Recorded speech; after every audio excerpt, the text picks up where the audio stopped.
buscan aportar para lograr la mejor versión de nosotros. Conciencia activa en Radio UPP.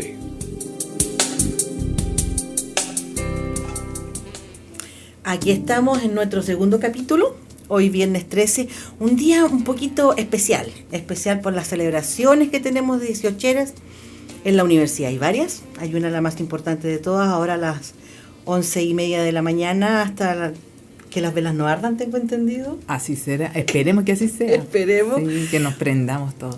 Por lo tanto, Jimena nos va a abandonar en su calidad de directora de desarrollo estudiantil, tiene que estar en la celebración, así que por lo tanto nos va a abandonar tipín 11:30 por ahí va. Partimos una nueva versión de Conciencia Activa, esta vez con un tema tremendamente interesante, a la vez también con mucho mito popular, desconocido tal vez, que es el tema de los sueños. Los sueños, Jime, como una forma de ampliar conciencia. Yo me lo imagino que es como cuando uno está dormido, parte de los aspectos egóticos de uno están más dormidos y deben aparecer otros más sustanciosos. ¿Es así?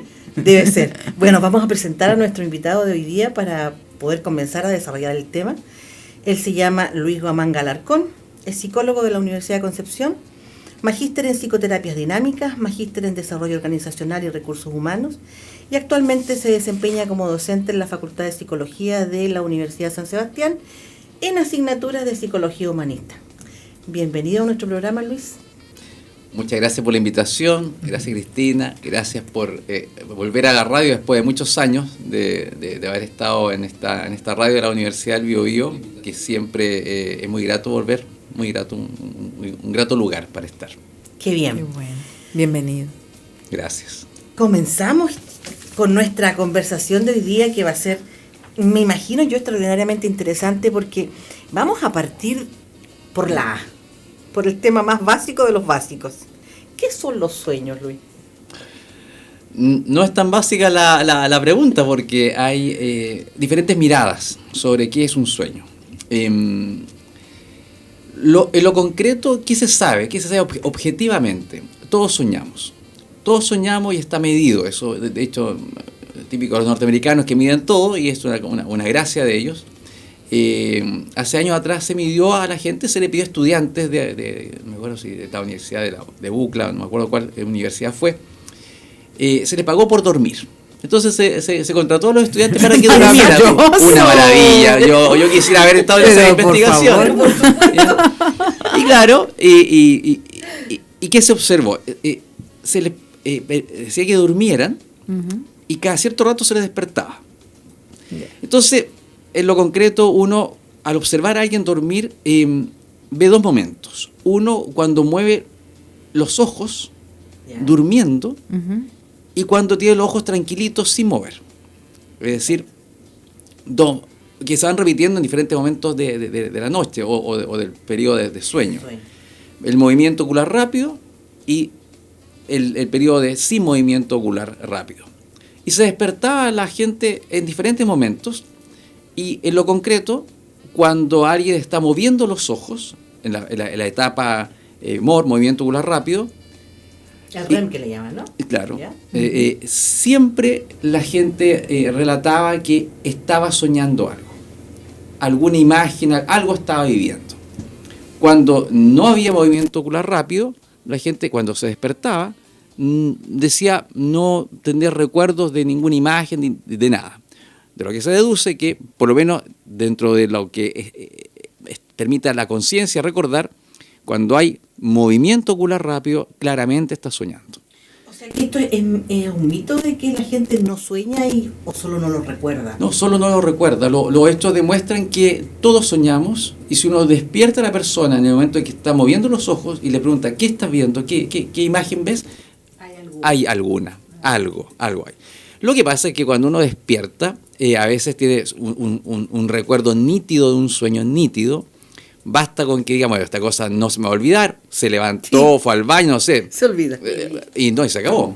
Por eso hay que tener un cuadernito en el velador. Sí, hay diferentes técnicas para recordar, qué sé yo, un cuaderno, grabar, hablar sobre el sueño, o cualquier mensaje que uno mismo se dé que le permita anclar ese mensaje con toda la vivencia onírica. ¿Por qué no se recuerda o tan fácilmente se volatiliza cuando por lo que tú exactamente dices, lo he vivenciado tantas veces? Me despierto, me recuerdo claramente, en pocos minutos, de verdad, no me acuerdo de nada. Sí, probablemente una de las razones esté asociado con lo que se llama la huella anémica, la huella de memoria, que corresponde a lo que nos pasa a todos nosotros cuando tenemos que aprendernos algo de memoria. Ya. Y uno dice, bueno, ya lo leí una vez, pero una vez poco. Es una huella muy, muy débil de la memoria. Si uno lo repite y lo repite y lo repite, inevitablemente se va a grabar. Por ejemplo, como tú bien dices, cuando uno lo relata a otra persona, tal vez ahí queda grabado. Sí, se graba. Pero ahí más. como que me da la sensación de que también va perdiendo su esencia. Sin duda, el sueño finalmente va a tomar ciertos matices que tal vez no sean exactamente igual a lo que soñó. Pero desde el punto de vista terapéutico, y ahí viene lo interesante, el primero que escribe, no es que antes no existiese, pero el primero que escribe y hace una descripción bien detallada sobre los sueños es sin duda Freud. Yeah. Freud es el primero que empieza a escribir y plantea la importancia que tiene esto. Y luego vienen muchos más, diferentes autores, diferentes investigadores, diferentes psicólogos, psicoanalistas que van planteando la importancia de esta experiencia onírica en la vida de la gente.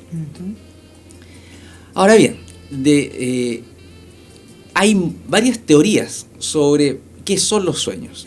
Algunas teorías ni siquiera se plantean qué son, sino que sencillamente usan el sueño como una herramienta de desarrollo.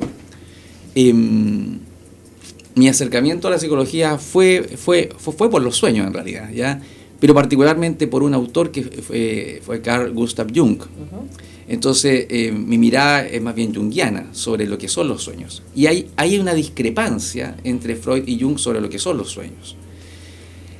Y no es una discrepancia menor porque no vamos a entrar en el detalle, pero para Jung el sueño es por así decirlo, un mensaje que envía un aspecto muy sabio que está dentro de nosotros, que es el aspecto más real, más verdadero de nosotros mismos, que está un poco oculto en la profundidad de nosotros. Que estaría con el inconsciente. Claro, ¿no? en el inconsciente.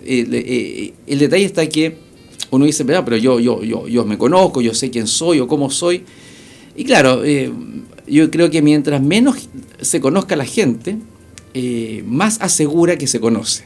Claro, tienes razón. Paradojas de la vida. Sí, es una cosa bien curiosa, pero cuando la gente empieza a trabajar sobre sí misma y a descubrir sus incoherencias, sus inconsistencias en la vida cotidiana, se va percatando lentamente que parece que no conoce muy bien quién es uno mismo. Claro. Entonces el sueño, desde la perspectiva junguiana, es un mensaje en donde el psiquismo está tratando de buscar un nivel de compensación. ¿Compensar qué? Una actitud unilateral de la conciencia. Es decir, en nuestra vida cotidiana nosotros tenemos una actitud para vivir, una forma de vivir, un funcionamiento que se va repitiendo y es nuestro estilo particular de funcionamiento. Pero muchas veces ese estilo particular de funcionamiento deja fuera ciertas actitudes, ciertas funciones, ciertas emociones, ciertos afectos que uno considera que no debería o ni siquiera se le ocurre experimentar. Claro, para construir esta personalidad que hemos decidido, digamos, No. vivir con ella en el mundo.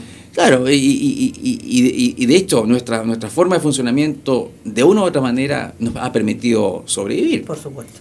Y de ese punto tiene de vista, ese valor. Y tiene ese valor. Entonces no se trata de desechar una forma de funcionamiento que ha servido, sino que ver de qué manera podemos incorporar otros aspectos de nosotros mismos que cuando los incorporamos, o técnicamente dicho, los integramos, nuestra vida se torna más plena, más plena.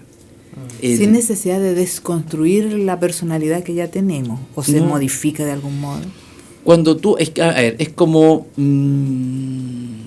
mezclar, ya que estamos en fiesta 18 y pensando en terremoto y cosas así, Si tú juntas, no sé, un tipo de líquido con otro, Ya. lo que se logra finalmente Es una mezcla. es una mezcla, es una cosa que es difícil de separar. Ya. Claro. Pero ya no es lo mismo que había antes. Exacto. Ay, qué Está bueno. más enriquecido. Está más enriquecido. Claro. Ahora, lograr esa mezcla en nosotros mismos no es fácil, pero tampoco es difícil. Ya. La dificultad tal vez se produce porque uno no sabe cómo hacer la mezcla, no sabe muy bien qué tiene que mezclar, qué tiene que integrar. Entonces, si uno le pregunta a la persona, ya estás un poco inquieto o inquieta contigo mismo, no en terapia, por ejemplo, pero ¿qué necesita? Muchas veces uno no sabe lo que necesita. Y el Sabe que sueño da una buena luces. parte, Sí, claro. El sueño da luces. Qué El bonito. sueño muestra de repente aspectos Ujú. que el paciente o nosotros mismos ni siquiera nos imaginamos que deberíamos integrar. Te pongo un ejemplo. Ya. Te pongo un ejemplo.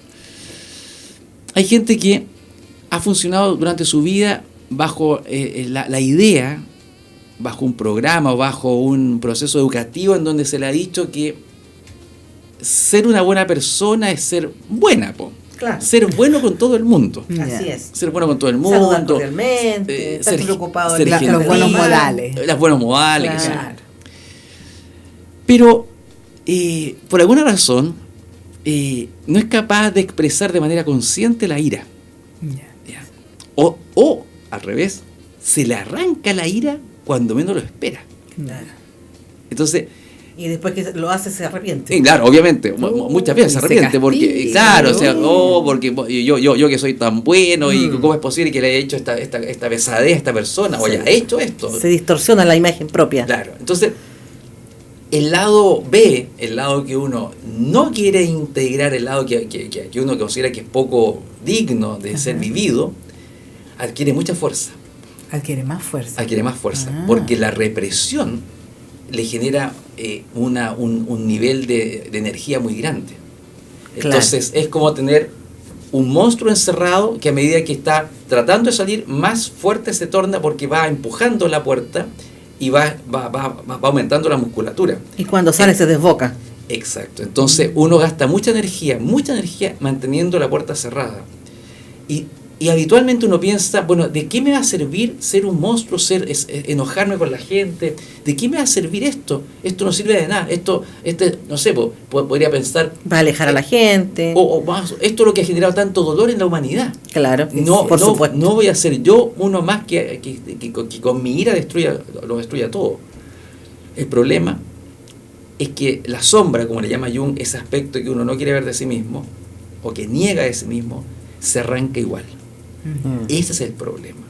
De pronto, sin que uno se dé cuenta, sin que uno logre captar cómo, en un instante se arranca. Y se arranca de mala manera probablemente. No, se arranca de muy mala manera. Ya. Entonces destruye, vuelve a entrar, vuelve a esconderse dentro de uno y uno de verdad no se da cuenta del daño que hizo. No logra entender el daño que hizo. No lo ve. Es Y ciego. ahí, Luis, si me permite preguntarte, porque nosotros estamos con temas de salud mental dentro de la juventud muy notablemente, ¿tendrá también que ver con ese tratar de sujetar la puerta? Que termine algo pasando a nivel mental. Bueno, bloquear los contenidos internos siempre va a traer un poco de ruido en la salud mental de cualquiera de nosotros. Ya. Ahora, lo que le pasa a la juventud yo creo que va por otro lado. ¿Sí? Mm. Ya, va por otro lado. Y sería materia de un capítulo No, completo. sí, de varios capítulos. Yo creo que De vamos te varios vamos a capítulos, llamar sí, para sí. seguir conversando. Sí, Ya. sí, Pero una de esas, una buena indicación es estar más atento a los sueños propiamente. ¿Es tan fácil de analizar o de sacar información válida de un sueño? O sea, nuevamente, no es que sea fácil o sea difícil, lo que pasa es que hay que aprender a leer. Ya. Mm. Hay que aprender a leer y hacer una buena lectura de lo que uno está... Claro, porque la lectura más popular es que si sueñas con la araña significa tal cosa, si sueñas con esto significa esto otro. Y esa lectura es como un poquito básica y muy... Fíjate que Jung se negó rotundamente a hacer una especie de manual de símbolos, porque los símbolos son distintos, tienen distinta lectura dependiendo del soñador. Claro. ¿Ya? Hay algunos símbolos que él llamó símbolos arquetípicos, que se dan en diferentes culturas y en diferentes personas. En diferentes sociedades surgen de pronto los mismos símbolos, pero el significado particular o el impulso hacia donde lo está empujando esa fuerza interna es distinta para cada uno. Por ejemplo, están de moda desde hace varios años atrás los libritos de mandalas. ¿Ya? Mucha gente dibuja mandalas o los pinta, qué sé yo. Ahora, el mandala fue un símbolo que descubre Jung en los sueños. ¿Ya? Tiene un origen junguiano el asunto, pero el origen como cultural está en Oriente. Lo que descubre Jung en los años 30, 1930 más o menos, es que de pronto en los sueños aparecen figuras mandálicas en personas en esa época que no tenían ningún elemento cultural europeo para dibujar mandalas, porque no estaba en su proceso, en su formación, ni en sus imágenes los mandalas. Lo que uno pudiese pensar, esto lo soñé porque lo vi en tal parte, claro. Esto lo soñé porque vi un librito con tal cosa. No, lo que él descubre es que van apareciendo ciertos símbolos que desde la perspectiva de la cultura, de la información, del conocimiento de esa persona, no tendría cómo saberlo. Y ahí empieza a hacer un estudio comparativo con diferentes culturas, americana, sudamericana, africana, asiática, europea, y se logra percatar de que hay ciertas imágenes que se repiten en diferentes lugares. Y él concluye que lo que pasa acá es que el ser humano tiene una psiquis común. Universal. Y a esa psiquis común le llama inconsciente colectivo. Y desde esa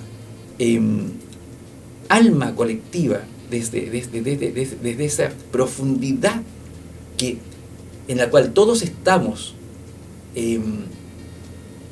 como base tenemos, desde esa profundidad surgen los símbolos y nos impulsan a un proceso de crecimiento interno. Entonces diferentes culturas van a tomar los mismos símbolos, le van a dar ciertos toques particulares, ya sea de colores o formas de esa cultura, pero el símbolo es el mismo. Vamos a hablar de esos símbolos porque es súper interesante el tema, pero ahora vamos a ir a una pausa musical, que yo creo que es un tema musical que encierra los sueños de casi la mayor parte de los seres humanos, que las deja la música. Sí, ni escuchamos la música, claro, conversando. Terminamos haciendo un programa aparte. Bueno, estábamos en el tema de la simbología más o menos universal, que es, digamos, transcultural y internacional. ¿Podemos conocer y acceder a esa simbología, algunos de ellos, por ejemplo? Hay ciertos símbolos que son están presentes, son eternos en el sentido de que están presentes en diferentes culturas. A esos símbolos, esas imágenes, le llamamos imágenes arquetípicas, que surgen de algo, de una idea que tiene Jung, de que existiría en nuestra profundidad unas fuerzas impulsoras que están en la base de todos nosotros, en la profundidad de todos nosotros, que él llama arquetipos. Y los arquetipos impulsan a un proceso de desarrollo, impulsan. A mis alumnos se lo explico de la siguiente manera. Es como un arquetipo, es como una ballena gigantesca, y nosotros somos como unos corchos en el agua. Okay. Entonces cuando la ballena se mueve, logra mover a muchos corchos al mismo tiempo. Por supuesto. Okay. Entonces, el mar, el océano, es el inconsciente colectivo, por así decirlo. Donde esta especie de base, de esta alma original, donde todos estamos sostenidos. Sería el océano. Sería este océano. Y los corchos seríamos nosotros. Con nuestras muy particulares historias personales. Tu historia es distinta a la mía. Tenemos diferentes vivencias. Toda esa historia estaría en este corcho, por así decirlo. Este corcho es el inconsciente de Freud, para lograr entender la magnitud de lo que está hablando. este tremendo inconsciente del cual habla Freud debería ser, de punto de vista del tamaño, un corchito nomás, que ya es gigantesco para nosotros. Y este inconsciente freudiano, donde está toda nuestra historia desde que hemos nacido hasta el momento que estamos ahora, en que se han ido guardando todas estas vivencias difíciles, todas estas experiencias no procesadas, todos estos dolores, todas estas angustias que no hemos sido capaces de masticar, están en este cortito, por así decirlo, en este espacio. Coloco el concepto de corto para que la gente pueda imaginar la magnitud del tamaño en el fondo, ¿ya? Pero estas vivencias personales son tremendas desde el punto de vista, es gigantesco. Lo que pasa es que el inconsciente colectivo de Jung es muchísimo más grande. Entonces, Jung dice que en este inconsciente colectivo, que es gigantesco, habitan grandes conglomerados energéticos. Que son las ballenas. Que son estas ballenas en mi imagen, ¿Ah? pero que Jung llama, obviamente, con otro nombre.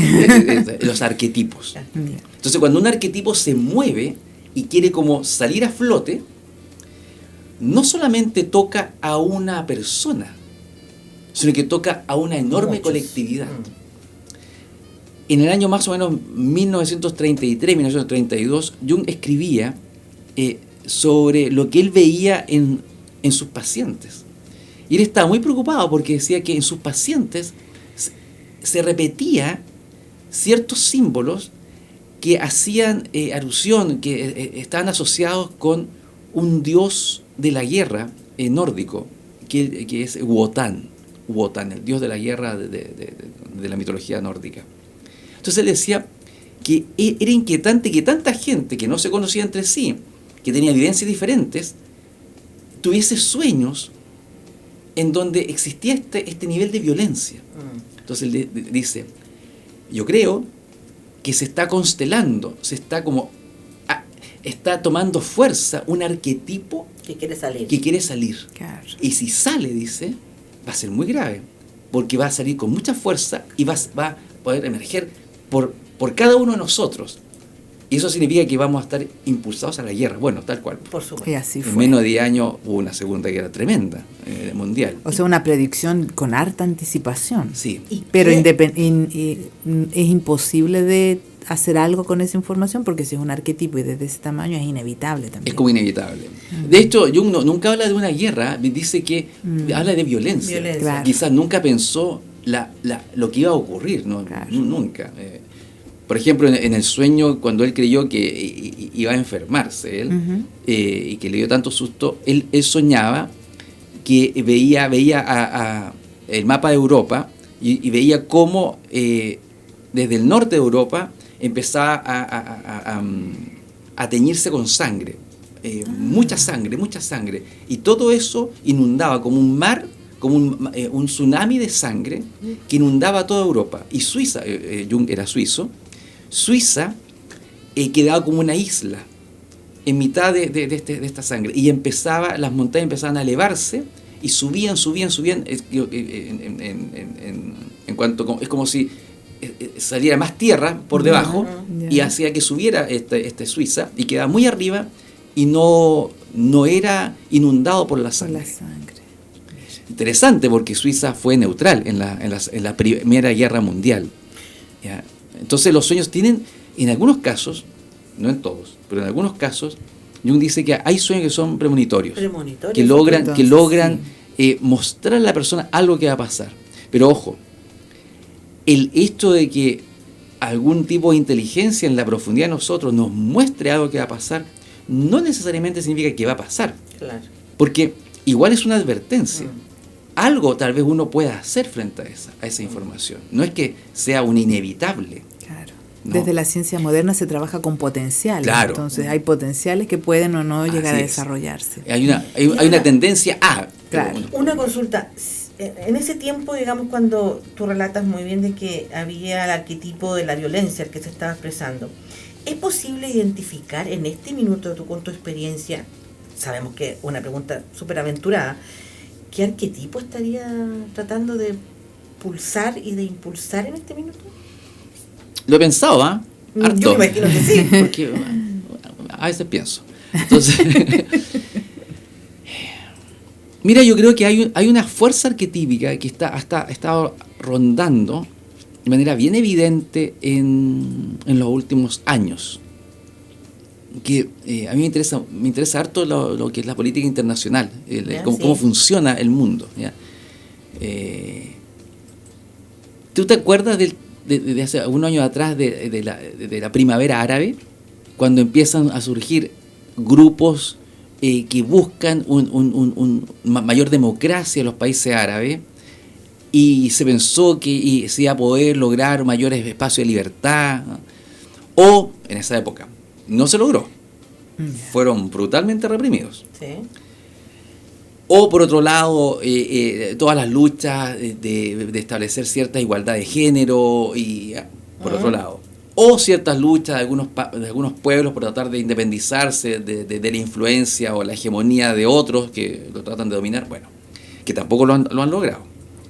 Es decir, yo creo que lo que hay es una fuerza que está moviendo la psiquis individual y que también afecta a la psiquis colectiva. O sea, esta ballena, digamos. Esta ballena que busca una liberación de un sistema. Okay. Yo creo que hay una fuerza que está moviéndose a la profundidad, que hace que la gente no quiera atarse a un sistema. Pero yo creo que no entiende mucho la gente de qué le pasa. Solamente siente una especie de molestia con algo que se le quiere imponer. Y esa especie es como si fuesen muchos adolescentes ya viejos, ya por así decirlo, en que el adolescente trata de que la sociedad no le imponga las reglas, pero esto es como una sociedad entera que no quiere la regla. Y por otro lado hay quienes consideran que la regla tiene que imponerse, que están haciendo más fuerte la presión para que no se escape de control los grupos sociales, los diferentes grupos. Claro. Entonces se está haciendo una fricción muy fuerte acá. Y una efervescencia social importante. Importante. Algunos no soportan esta efervescencia social, no la soportan, no le parece que es un caos total. Pero por otro lado, uno piensa, bueno, igual por algo debe ser. Sí, o sea, si uno ve la historia de la mujer, por ejemplo, de las mujeres, históricamente, uno dice, bueno, yo digo por lo menos, es comprensible lo que está pasando. Claro, sí, esto ha sido mucho. Y ocurrió en corto tiempo. Sí, es que ese es el punto. No es que la gente se ponga de acuerdo para. Claro, se pone de acuerdo a veces, pero viene de adentro. Claro. Una cosa que le dice, no, esto no. Entonces, esa cuestión puede ser muy, muy violenta y muy peligrosa.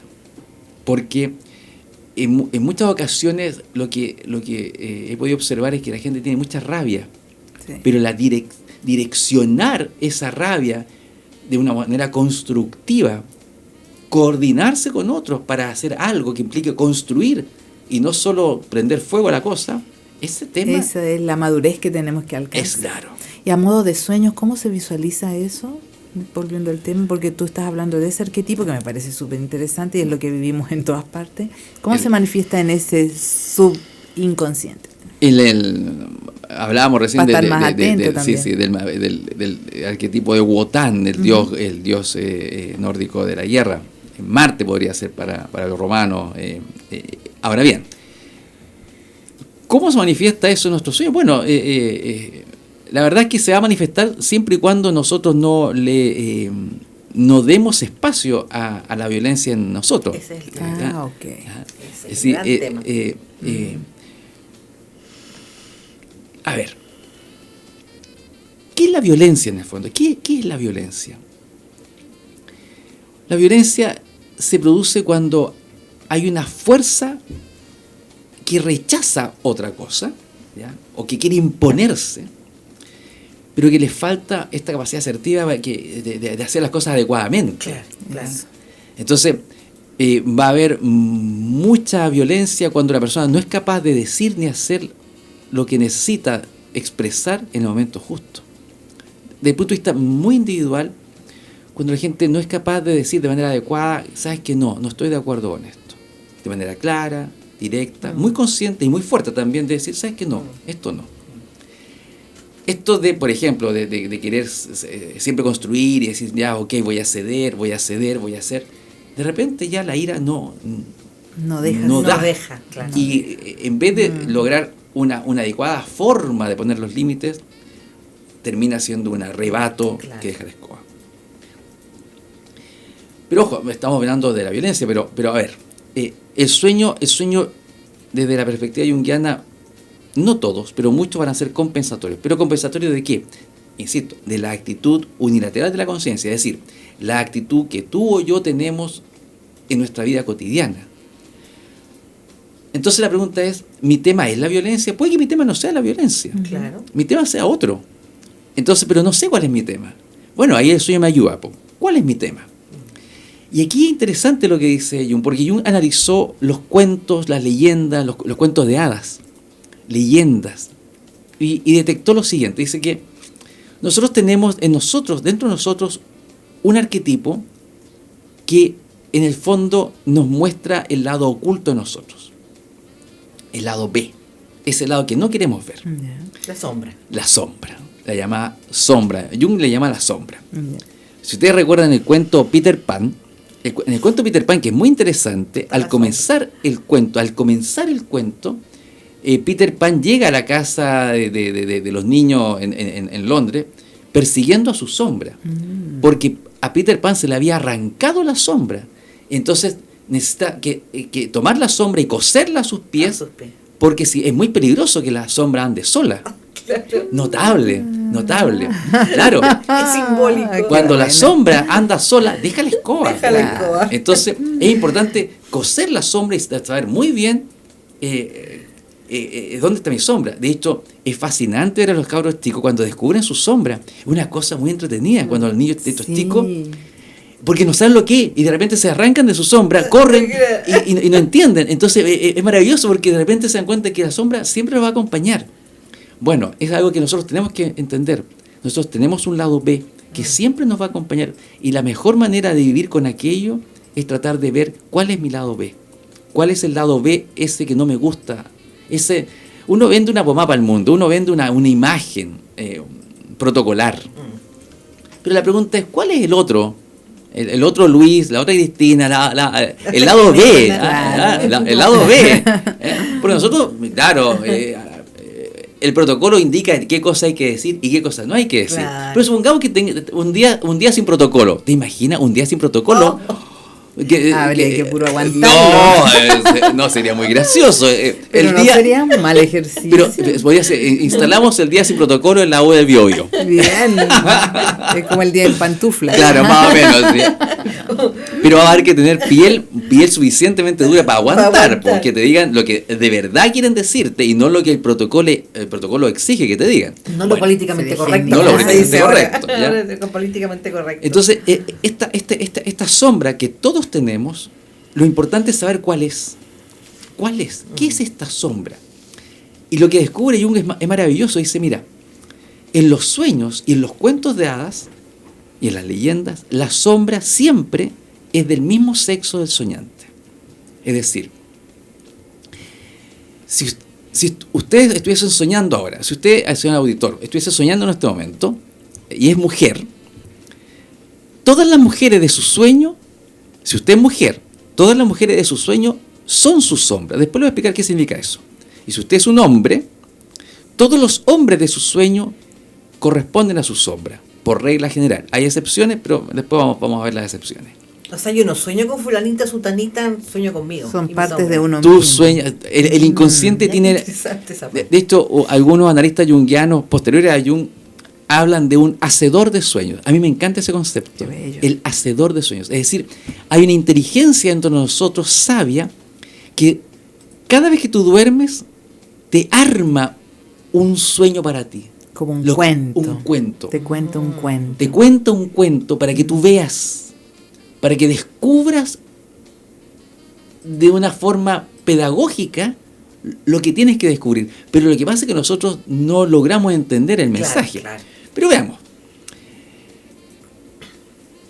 Si uno es un hombre y sueña con hombres, esos hombres con los que sueña representan aspectos de uno mismo. Si yo sueño con el tipo que me cae pésimo, porque es un voy a escribir al tipo que me cae pésimo. Entonces el tipo que me cae pésimo es un tipo charlatán, bueno para hablar, se hace simpático, es insoportable para mí, es insoportable, ¿ya? Entonces es como entrador, nunca se queda callado, siempre tiene tema, y yo mientras más lo veo, más lo odio. Entonces hay que decirle, alguien me tiene que decir a mí, Lucho, ya pues Huamanga, sí, igual a ti, pues insoportable, igual que tú. Entonces, pero no, yo no soy así, yo soy un tipo distinto. Y me mira y dice, no, pues si tú eres igual, pues. Lo que pasa es que no, cuando te ves, no te soportas. Y cuando tú te ves, te das cuenta de que eres un vanidoso, eres un sujeto ególatra, y eso no lo soporta, porque tú te crees que eres humilde. Claro. Y te tratas de vender la pomada que eres humilde. Y le vendes al mundo la misma Y le vendes pomada. la misma pomada. Venderle al mundo una imagen no importa mucho. No, porque es la personalidad que Sí, tenemos. el problema, que nos sirvió de no, uno pero el mismo. problema está que uno se vende el cuento a uno mismo. A uno Eso es mismo, porque uno se miente. Claro. Y aquí hay un concepto bien interesante. El grave problema de nosotros en nuestro desarrollo interno es que nos mentimos. La mentira forma parte habitual de nuestra mirada hacia nosotros mismos. Y hay una frase de un caballero hace 2000 y tantos años que es muy buena, que es: la verdad os hará libres. Y desde el punto de vista psicológico, eso es tremendamente cierto. Desde el punto de vista psicológico, la verdad de lo que tú eres, efectivamente te libera. Porque tú te logras mirar, ver. Y habitualmente cuando uno se mira, la verdad es que no es muy agradable. No, al principio uno no se quiere nada. No, porque es duro. Claro.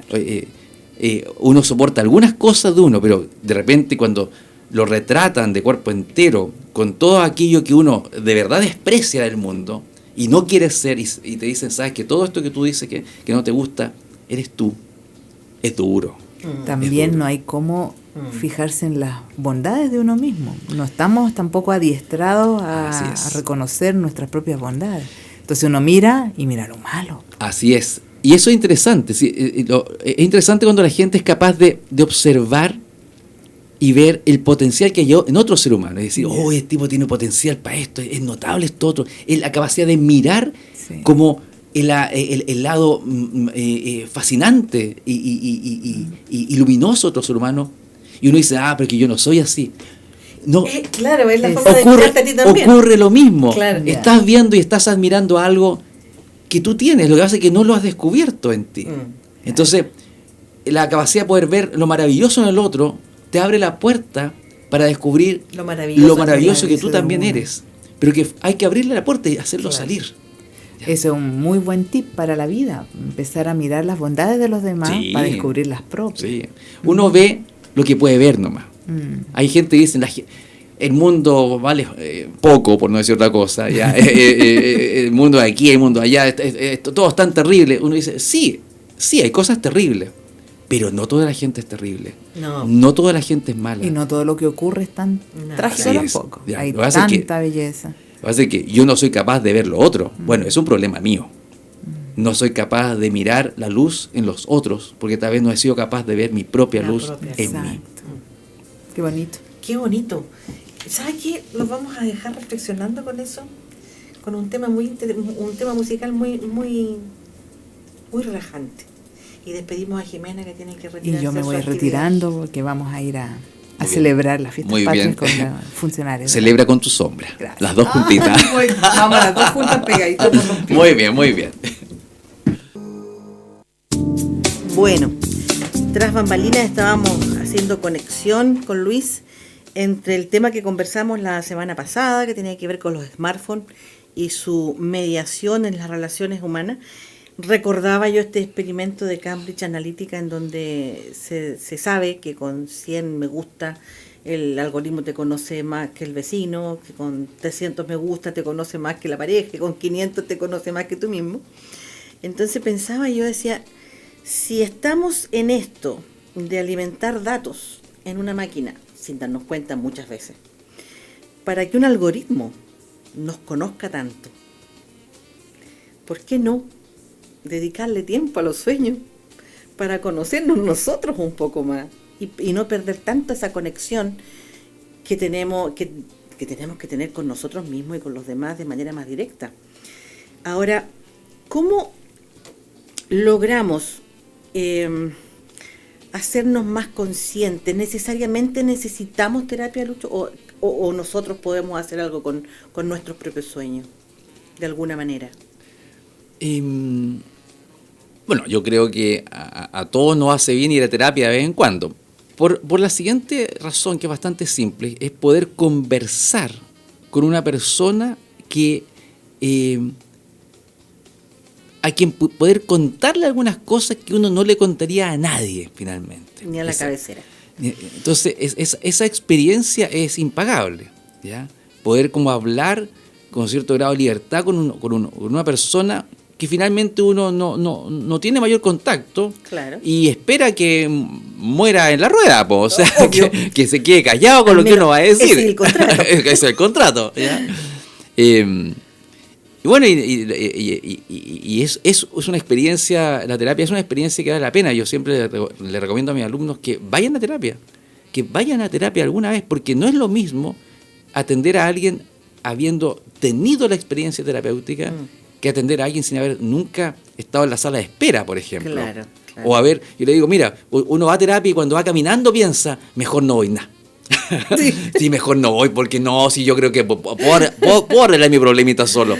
Entonces, haber llegado ya a la sesión, estar esperando ahí y no irse minutos antes, eso ya es una gran cosa. Entonces, esa experiencia permite respetar a la persona que está ahí frente a ti, tratando de hablar con la dificultad de que tiene uno como paciente, pensar, ¿le cuento o no le cuento? Y si le cuento, ¿cuánto le cuento? No, todo un tema. Entonces, desde el punto de vista, si uno puede trabajar con sus sueños, sí, uno puede trabajar con sus sueños, pero también es cierto que es más útil pimponear la cosa con alguien, claro, poder conversarlo. Porque el problema de uno cuando mira sus propios sueños, por ejemplo, un caso muy concreto, yo mismo, yo sé de sueños, he leído harto, he interpretado muchos sueños, pero claramente los míos son un problema. Suele ocurrirse, ¿eh? Sí, porque uno tiene una trato de leer, y en algunos casos algunos sueños que he tenido me han impulsado rápidamente a buscar terapia, rápidamente.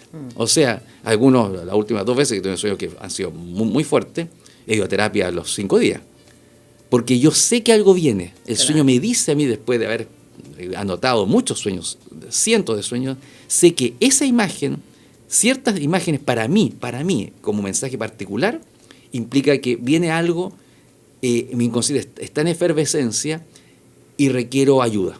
Claro. Pero no sé qué cosa va a pasar. Es más fácil descubrirlo con otro. Es más fácil pimponear con alguien y conversarlo. Pero deben haber ciertos tips, por así llamarlo, como el que recién dijiste, por ejemplo, que lo encontré súper interesante y que cambia totalmente la mirada de los sueños, que tú dices, todos los varones con los que yo sueño son el reflejo de mi propia sombra. Así es.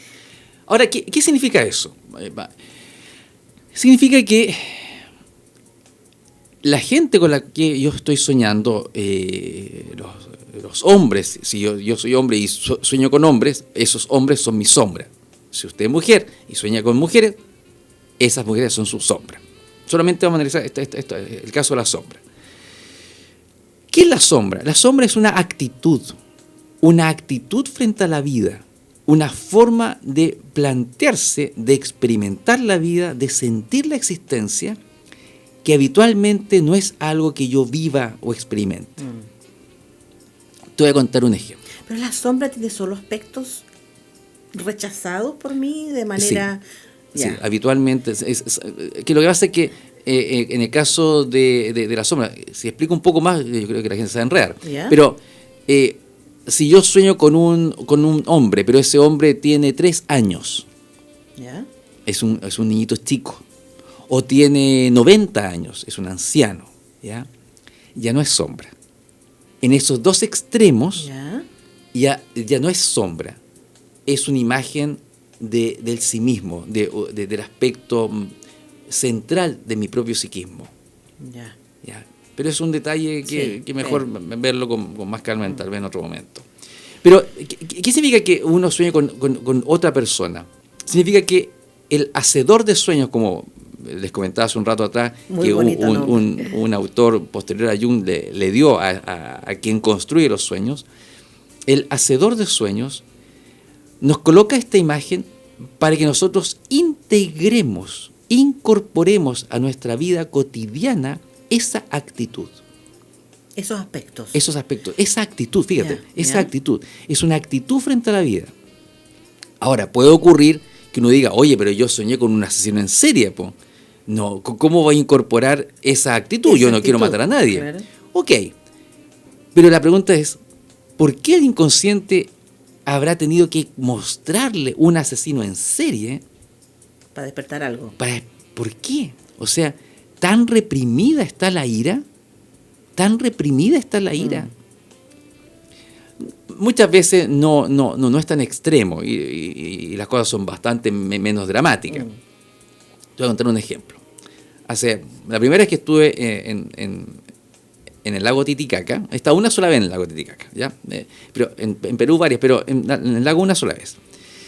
Yo soñé días antes con un amigo que muy loco, muy responsable, un gozador de la vida. No vamos a decir su nombre por razón. No vamos a decir su nombre, pero un tipo bien reventado en realidad, Ya. bien reventado. Y la verdad que yo soy bien tranquilo, ¿eh?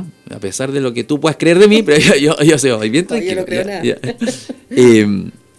Y soñé con este tipo, y dije, qué raro este sueño. Ya, y soñaba que aparecía en el viaje, ¿ya? Y yo estábamos en una lancha grande en el lago Titicaca, y la orden era quedarse como bajo cubierta hasta que llegáramos a nuestro destino. Pero todos los turistas que estaban ahí subieron a la parte de arriba, subieron al techo de la lancha. De la lancha. Todos subían rompiendo todas las reglas protocolares, po. Pero nadie le decía nada. Pero ya era sueño, así que no importa. No, esto es la vida real. Ah, ¿en la vida real? No, sí, en la vida real. Entonces, ¿Ya? Entonces, yo me quedé solo, y bien patética la imagen, todo el mundo va a escuchar. Yo me quedé solo, mirando por una ventanita el lago, con mi chaleco salvavidas, puesto como se supone que era el procedimiento, porque el protocolo exigía el chaleco salvavidas y quedarse adentro. Y me quedé solo, po. Ya, te imagino. Solo ahí, triste como un dedo, ¿ya? Y de repente empiezo a pensar en mi amigo y me pregunto, me acordé del sueño y dije, oye, ¿por qué habré soñado con este compadre? Y pienso, ya, pero ¿cuál sería la actitud de él, en este momento? Claro.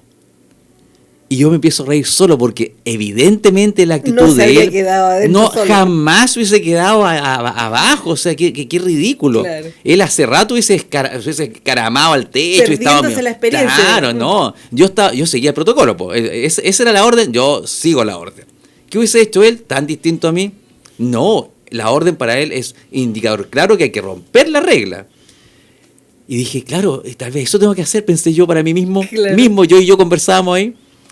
Y tomando fuerza, valentía, me encaramé, me subí, estaba súper asustado, pensaba que me iban a retar, no, todo mal. Entonces, finalmente llegué al techo y me quedé en el techo. Se veía el lago espectacular, Claro.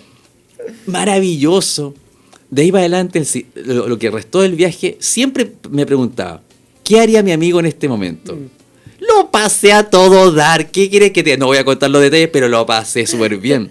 Porque la actitud, porque esto es importante, el sueño me muestra, esta actitud tienes que incorporarla. Claro.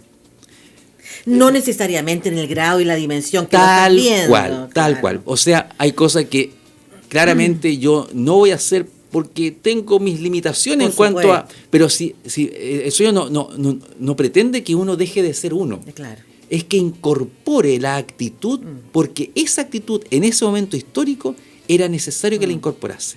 Es como el sueño, como recién dijiste, cuando si sueñas con un psicópata, digamos, Claro. un asesino en serie. No se trata que yo tenga que ponerme asesino en serie, sino que tengo que incorporar algo del manejo de mi ira de manera más asertiva. Por digamos. lo menos ser capaz de decir que no. Po. Claro, O claro. sea, ¿cómo? O sea, necesito decir que no a cosas que me molestan y plantearlas, por lo menos eso. ¿ya? Claro. Entonces, uno va haciendo una mezcla, como llama Jung, una mezcla alquímica. Jung se metió mucho en la alquimia, como imágenes simbólicas de un gran proceso de transformación interior.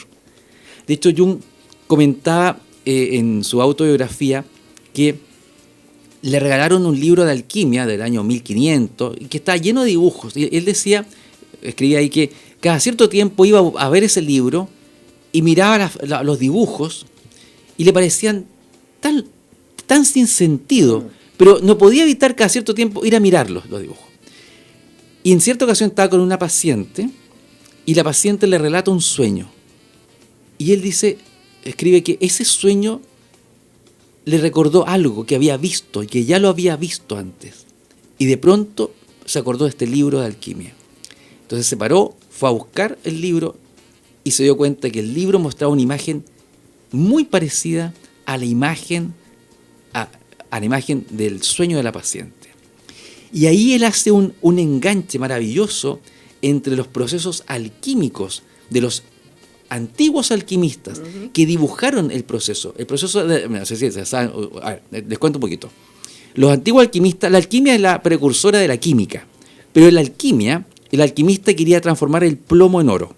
Ese era el gran tema de la alquimia, transformar el plomo en oro. Y había un principio básico. Para transformar el plomo en oro, había que tener algo de oro, aunque sea un granito, una cosa chiquitita, algo de oro. Y eso permitía la transformación del plomo, un metal no noble, en un metal noble como el oro. Entonces Jung hace la siguiente interpretación. Al revisar los textos de los alquimistas, que están llenos, son maravillosos, son hermosos los libros alquímicos, dibujos hermosos, pero muy extraños. Él dice, lo que está dibujado aquí es un proceso de transformación.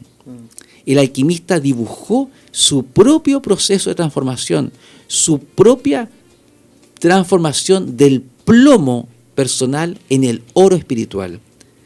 Esa es la alquimia para Jung. Es un proceso de transformación, una metanoia, un cambio, una transformación. Una transformación. Y eso lo podemos hacer a través de los sueños. El sueño es la vía real, la vía regia, la vía más importante para la transformación. Porque el sueño te muestra aspectos que uno no es capaz de ver.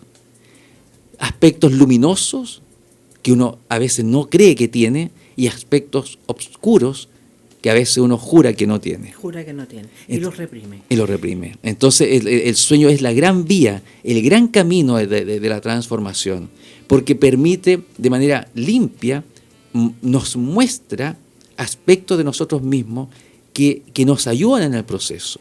Entonces se produce una conversación fluida entre el hacedor de sueños, ¿ya? El maestro interior, el Dios interior y nosotros. Nos manda mensajes, nos invita a un proceso, nos va proponiendo caminos, y la gracia de uno o el aporte que uno le puede dar a ese Dios interior es ir conversando. Uno le dice a ese ser misterioso que mora en nosotros, es como decirle, sabes que no sé lo que me quieres decir. Es como Pedro cuando dice, Quo vadis Domini, ¿dónde vas? Para saber dónde voy yo. Quo vadis. Uno también está lo mismo en el Quo vadis, ¿dónde voy? ¿Cuál es el camino? A veces uno no sabe cuál es el camino. Pero le plantea a este hacedor de sueños, mira, no sé cuál es el camino, pero voy a tratar de escucharte. Puede que me equivoque en el proceso, por tanto sigue ayudándome, claro, mándame otras imágenes, otras sincronías a veces en la vida cotidiana, sincronías, casualidades que son significativas. Jung le llama sincronicidades, sí, que es una cosa muy interesante, muy interesante. Y que en el fondo nos obliga de cierta manera a andar despiertos. Sí, sin duda. No andar en estado de zombificación, como a veces andamos, digamos, y caminamos por la vida sin darnos cuenta, porque la sincronicidad no se puede mirar ni ver si no andas despierto.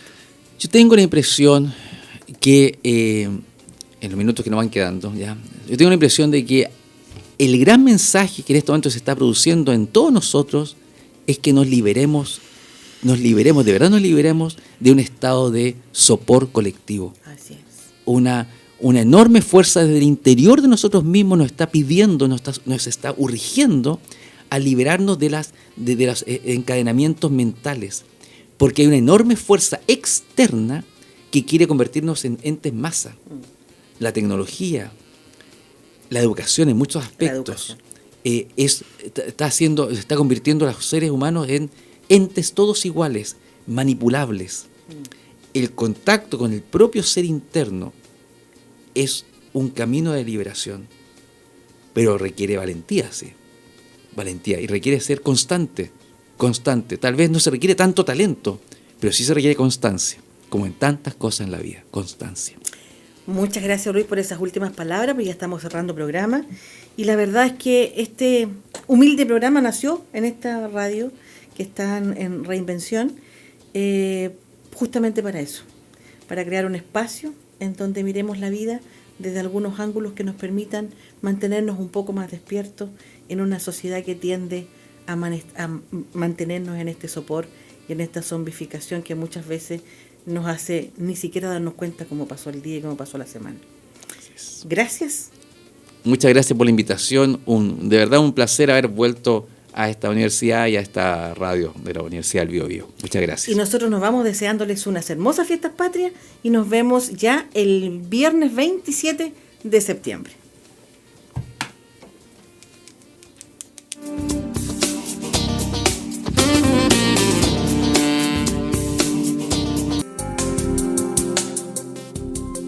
En Radio UPB hemos presentado Conciencia Activa con Cristina Figueroa y Jimena Torres. El próximo viernes a las 11 horas vuelve el espacio de conversación y reflexión sobre temas que nos importan. Conciencia Activa. Las opiniones vertidas en este programa son de exclusiva responsabilidad de quienes las emiten y no representan necesariamente el pensamiento de Radio UPB ni nuestra universidad. Son las 12 horas 13 minutos.